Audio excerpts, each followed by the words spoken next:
लग्न झाल्यामुळे फार तर काही चान्स राहिला नाही लोकांना, त्यामुळे भावाचा भाव आम्हाला काही प्रॉब्लेम नाही. माझी भूक काही मिटलेली नाही.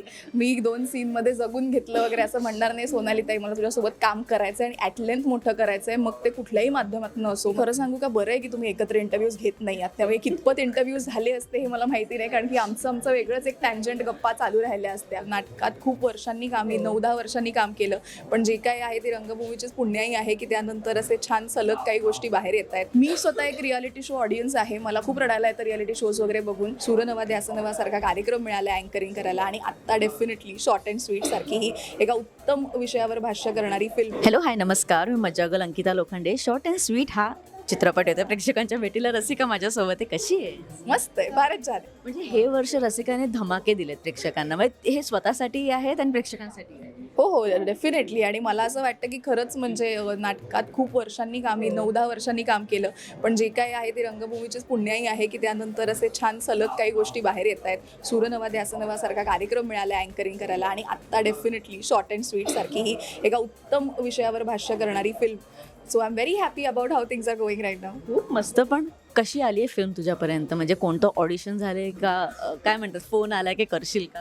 नाही, definitely I give an audition for this film, आणि मला फार बरं वाटलं. मला I respect all those project जिथे मला खूप हक्काने ऑडिशन मागतात, कारण की मला साधारण त्या गोष्टीकडे बघण्याचं विजन दिसतं. प्रत्येक कॅरेक्टर एका पर्टिक्युलर माणसासारखं दिसतं, किंवा आपण ॲक्टर म्हणून किंवा माणूस म्हणून त्यात आपलं काय ओरिजिनल टाकू शकतो, ह्या सगळं हे गेज करण्यासाठी ती ऑडिशन असते.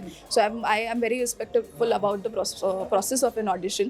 तर ती झाली आणि त्यातून माझं सिलेक्शन झालं आहे. So I am happy about that. आणि मला असं, जे मी आत्ता बाकी पण इतर ठिकाणी सांगते की Shirisha does not have any filters माणसांबद्दल, की तिला माणसांचे रंग दिसत नाही, तिला माणसांची हाईट दिसत नाही, कोण विद्रूप आहे, कोण खूप हँडसम आहे, हे तिला फिल्टर्सच नाही आहेत. She is very innocent in that way. So मला असं वाटलं की त्या कॅरेक्टरसाठी या लोकांनी माझी निवड केली, हे खरं तर माझं भाग्य आहे, कारण मी माझ्या परीने प्रयत्न करते की माझ्या खऱ्या आयुष्यात सुद्धा मी हे फिल्टर्स लावत नाही. I behave with humans as human as I can be with them. So मला असं वाटलं की आपली निवड झाली, हे फारच उत्तम झालं आहे. अगदीच. आणि जसं आपण म्हणतो ना, सो कूल सोनाली, तसं भावा रसिका असं होईल का आता? माझी काहीच हरकत नाही आहे. मी एकतर आता लग्न झाल्यामुळे फार तर काही चान्स राहिला नाही लोकांना, त्यामुळे भावाचा भाव आम्हाला काही प्रॉब्लेम नाही. I would love that to happen. पण सेटवर किती धमाल होत. म्हणजे हर्षद जो दिसतो साधा, किंवा आता मी त्याच्याकडे बघते तर तो खूप सिम्पल आहे, किंवा मला अगदीच माहिती आहे.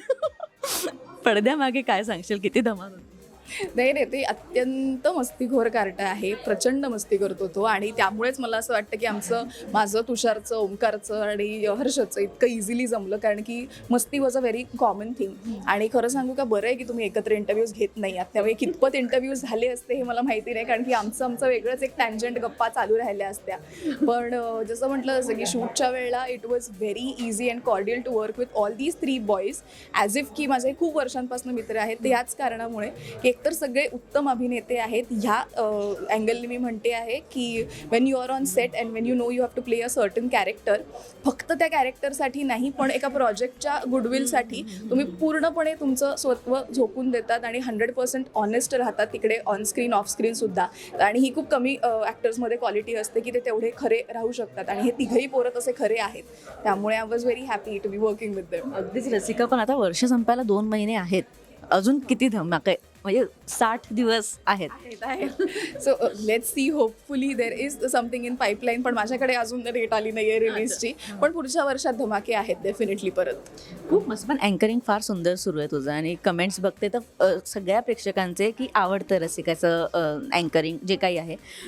अँकरिंगमुळे स्वतःमध्ये काही फरक पडला आहे, किंवा अभिनेत्री म्हणून काही फरक जाणवतो स्वतःमध्ये आता अँकरिंग, किंवा इतक्यात नाही सांगता येणार मला याचं उत्तर. यानंतर जेव्हा मी कुठलं दुसरं काम करेन, आता अँकरिंग आत्ताच माझं सुरू झालं आहे एवढं सातत्याने, त्यामुळे त्यानंतर whenever I do a new project, may be त्यात मला या गोष्टीचं उत्तर सापडेल. आत्ता मला तेवढं ऑनेस्टली तुला उत्तर देता येणार नाही.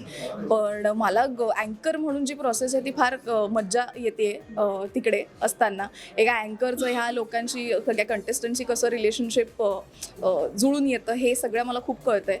मी स्वतः एक रियालिटी शो ऑडियन्स आहे. मला खूप रडायला आहेत रियालिटी शोज वगैरे बघून. आणि आत्ताही मी तिकडचे जे त्यातल्या त्यात व्यवस्थित कंप्लीट खरे मोमेंट्स असतात, जे त्यांच्या आईवडिलांच्या रिॲक्शन्स असतात, जी यांची धाकधूक असते, I hold on to those extremely real moments आणि मी ते पकडून माझं अँकरिंग करण्याचा प्रयत्न करते तिकडे. किती छान. पण या सगळ्या चित्रपटाच्या दरम्यान तुझी एक खंत आहे की तुला 2च सीन करायला मिळाले सोनाली ताईसोबत. त्या सीनमध्ये तरी जगलीस का पूर्ण की अरे यार फायनली? नाही नाही नाही, माझी भूक काही मिटलेली नाही. मी 2 सीनमध्ये जगून घेतलं वगैरे असं म्हणणार नाही. सोनाली ताई, मला तुझ्यासोबत काम करायचं आहे आणि ॲट लेंथ मोठं करायचं आहे, मग ते कुठल्याही माध्यमातून असो, मग ती वेबसिरीज असो, फिल्म असो, नाटक असो. बापरे, नाटक असेल तर फारच मजा येईल. पण आय एम होपिंग. खूप मस्त. 3 तारखेला चित्रपट येतो, काय सांगशील प्रेक्षकांना? हेच सांगेल की खूप गोड झाला आहे चित्रपट. एक प्रचंड गोड अनुभव आहे, एक प्रचंड गोड शिकवण आहे, जी फार डायरेक्टली अशी नाही आहे, पण खूप इनडायरेक्टली फार प्रेमाने तुमच्यापर्यंत पोहोचणार आहे. ज्याच प्रेमाने आम्ही ही फिल्म केली आहे. त्यामुळे सगळ्यांनी प्लीज तुमच्या फॅमिलीला घेऊन जा, मज्जा करा. 3 तारखेपासून तुमच्या जवळच्या चित्रपटगृहात बघा शॉर्ट अँड स्वीट. खूप मस्त. Thank you so much. आणि वेगळ्या प्लॅटफॉर्मवर पुन्हा एकदा इंटरव्ह्यू करूया. Thank you. Thank you so much. Marathi चित्रपटसृष्टीतील लेटेस्ट अपडेट्स आणि गॉसिपसाठी आमच्या चॅनेलला सबस्क्राईब करा आणि बेल ऐकन दाबायला विसरू नका.